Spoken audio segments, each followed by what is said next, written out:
Hello, my divinities. Let's go ahead and get into today's collective. Hold on, I'm trying to put there we go. All right, let's light the incense before we get started. And again, I'm so grateful for everybody's contribution, all of the reactions, the comments. Even when y'all can't comment and y'all just put the emojis, that means so much to me. I appreciate each and every one of you who goes out of your way to do that. So let's see, let's get started. Ooh, I've got a very intense energy today. We got Kali. Wow, look at all the cards again. Okay. We got number 9, Kadka, Kurukula, Dumavati, and Smashana. Damn. Holy shit. Let's see what that's the bottom of the deck. Kama of Kali. Look. I thought I was going to use these, but you know what? Nah. Nah, we got too much. I'm going to spread these out a little bit. We're going to put the Kama in the center because it's the overall energy. And then we're going to read these one by one, okay? And clarify. So let's let's read number 38, Kama of Kali, before we move on to the other ones. She is completely and utterly in love with your divine essence, and in her love bestows endless gifts. Your path need not be one of endless effort. Connecting with pleasure as a path of personal empowerment with an intention to bring spiritual benefit to the collective through softening and opening your heart is an act of worshiping the divine feminine. Relax into the presence of what is as you slow your pace and make swifter progress. Okay, so it says Kama is a Sanskrit word that refers to the sweet stuff of life, pleasure, emotional fulfillment, and being completely present so we can experience life through all the senses. So it is also sensuality and physical vibrancy. Without the quality of Kama, our experience of life can become dry, bleak, and intimidating, a joyless existence with simply more tasks to be completed. If we are feeling exhausted, lacking in the qualities of delight and lightness of heart, then we have become deficient in Kama, sacred pleasure. In the realm of the goddess, the enjoyment of life is a sacred act of devotion, gratitude, and celebration. In the throes of a profound challenge and transformation, we can feel disconnected from our joyfulness. It's as though it were akin to the bright days of summer and we are midwinter, wondering how it ever was that we could frolic about in barely anything when we now feel the need to cover ourselves with abundant protective layers. This is to be expected during times of intense suffering when we are dealing with an issue that has elicited grief or anger. Yet, if we allow our minds to remain open to the possibility of joyfulness and pleasure, then they can find their way through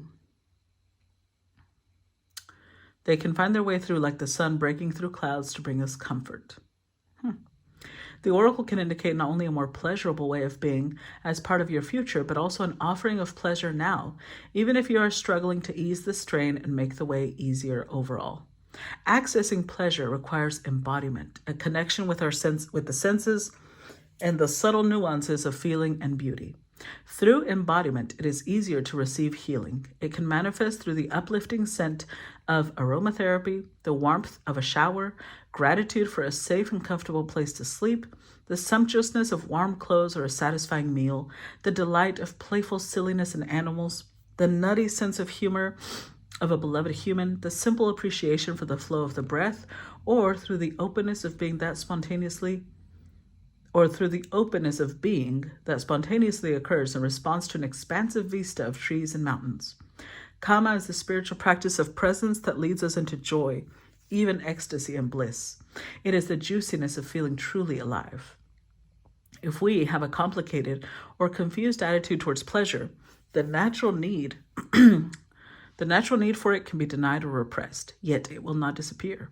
It will arise in some indulgence, addiction, or peculiarity of behavior, which creates suffering because it is not the natural expression of the natural need. The Kali of Kama helps us reconnect to our need for pleasure and its healthy expression. The oracle speaks of a gift entering your life from the will of the goddess. It is an invitation to relax and receive. Sometimes we may unconsciously attribute divine will with intentions to demand more and more of us. Yet divine will has our best interest at heart. When we need to develop strength, it will certainly provide the experiences necessary for us to do so, but it also provides sweetness and pleasure, which we can embrace or not using our free will. The oracle speaks of a need to embrace pleasure and the many gifts of the goddess. This is not an indulgence. It can actually help you make progress on your spiritual path. To be able to embrace joyfulness is a gift. It provides us with relief and release when the path has been truly difficult. It is the summer to the soul's winter. To grow, we need both. The Kali of Kama is a message that we should not discard our need for pleasure. So much of what society promotes as pleasure is little more than disembodied escapism that creates further suffering rather than healing. The natural and enhancing experiences of pleasure, however, are a mystical medicine. We can only access it through presence, spontaneity, and connection to ourselves and life.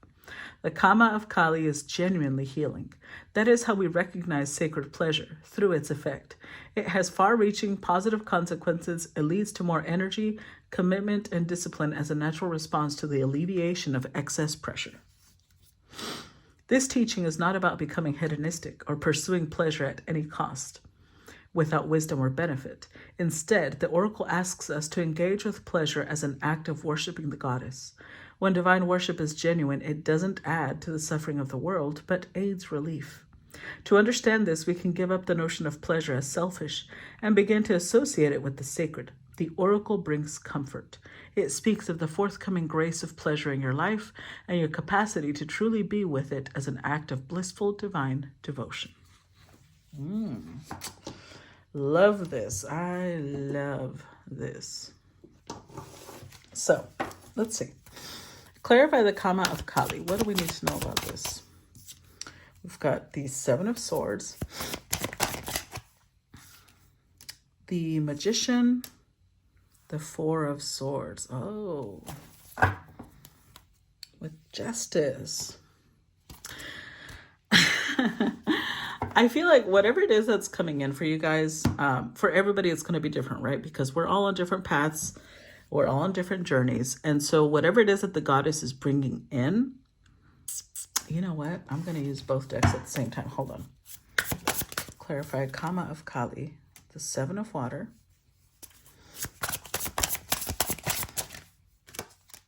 the Sun, the Six of Water, with the Ten of Air, Ace of Earth. Look, this one is really harsh. Whatever you guys have been through, I feel like you've really been through some big betrayal or loss, possibly even the death of a loved one. And she's trying to help you get through it. Okay, look, I'm gonna give you an example, okay? My mom recently reached out to me, and I feel so bad for her because one of her best friends is about to, well, she just got diagnosed with cancer that's already spread throughout her whole body. This is the second time a best friend of my mom has had aggressive cancer. One of her first best friends already passed away. And they were friends for years. My mom was devastated when she passed away. And now this other one, and she's been friends for decades with this woman. They love each other so much, like sisters.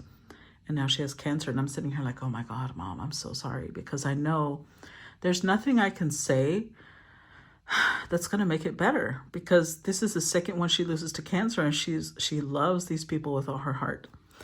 And so the only thing I could tell her is like, look, instead of thinking about the loss that you can grieve after, focus on all the memories you've built with her. And she just started sobbing because she's like, there's so many. I'm like, I know, because I've been alive for a lot of those. So whatever you've been through, it's so hard. But it's like this heaviness that you've been through is like energetically surrounding you. It's not like your frequency's really, really low because whatever it is that's happening, it's like shrouding you in this really dark energy. And so she's trying to help you lighten up. She's trying to help you get past this, to reconnect with the things, with your inner magic, with the part of you that enjoys life. You need to heal, because whatever the Seven of Swords is, it's almost like you feel guilty. Because this doesn't even have to be something big. It could be like maybe you just decided to quit your job, and because you're like, okay, now I've got to do this. Now you're terrified if you spend $1 with a chocolate bar. You're like, no, that's a bad expense. Like, you're being in this place, Seven of Swords, where you're like feeling a lot of guilt. You're having to be sneaky and do things that bring you pleasure because you don't acknowledge that this is a necessary part of your path. It's like there's no need to be sneaky about it. She wants you to embrace the pleasure. There is no such thing as we always have to be in this serious, calculating, authoritative energy. So whatever she's bringing in, again, I was mentioning, we're all on different paths. We're all on different journeys. It's going to be different for every person. But this is something she's bringing to balance you out. This is something she's bringing to help you embrace the joy that you currently have in your life. Instead of, getting really caught up in your head and really worried about, oh, am I doing this right? Am I not supposed to be enjoying myself right now? And yes, you are. You are definitely supposed to be enjoying yourself right now. Let's read Gadga. Number 9.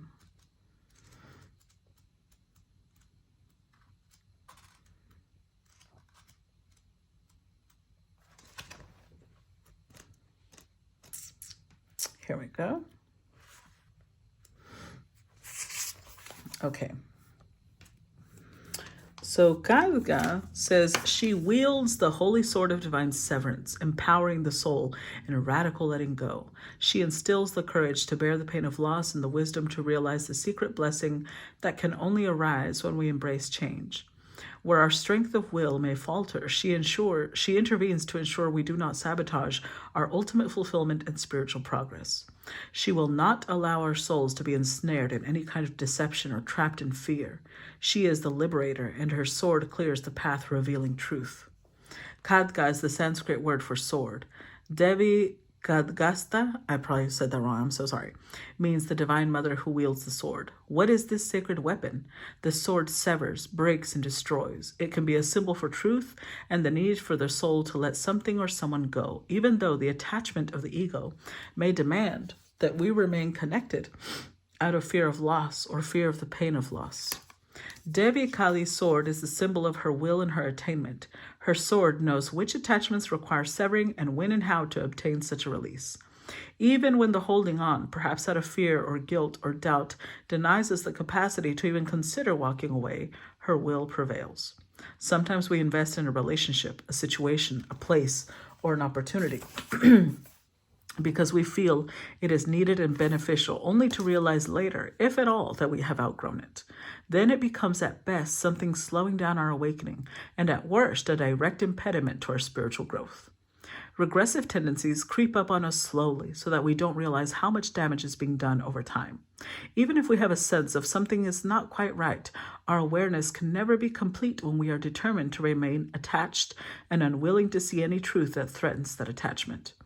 Any unwavering desire for a particular outcome locks us into an unwillingness to see the truth that would shift our perspective and open us to a superior outcome. We may admit something is wrong, but choose to believe that if we just change ourselves somehow or work harder to heal the other person, then the negativity will transform into something positive. We then become trapped in an impossible situation of our own creation, knowing something is not working, but as we are not capable of letting go, fooling ourselves into thinking we can heal and transform through methods that cannot accomplish the task.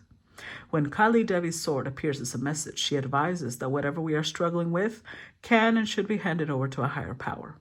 She will sever the threads of attachment, and we can trust that if someone or something is meant to remain in our lives or to return according to divine love and wisdom, then so shall it be.